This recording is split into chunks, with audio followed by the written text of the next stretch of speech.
Karibu tena. Wanasiasa wametakiwa kukoma kuwatumia vijana kuzua vurugu kwenye mikutano ya kisiasa kwa manufaa yao ya kibinafsi na badala yake waweke mikakati ya kuhakikisha vijana wanapata nafasi za ajira au mambo yanayoweza kuwaepusha na utumizi wa mihadarati. Wakizungumza wakati wa fainali ya kombe la Masters Cup ambalo kwa miaka 14 limekuwa likiwaleta pamoja vijana katika eneo la Kathonzweni, kaunti ya Makueni. Viongozi wa eneo hilo wamewataka vijana kujisajili kuwa wapiga kura ili kutumia kura zao kuchagua viongozi waadilifu na wanaoweza kuangazia masuala ya vijana. Hizo mambo na nguni kuwa na maguns wa wanasiasa hatutaki.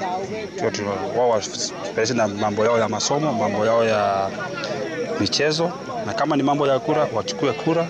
Wengi wako kadi, tumekuwa na registration hapa kwa hii shule, wamekuwa kiregister voter registration.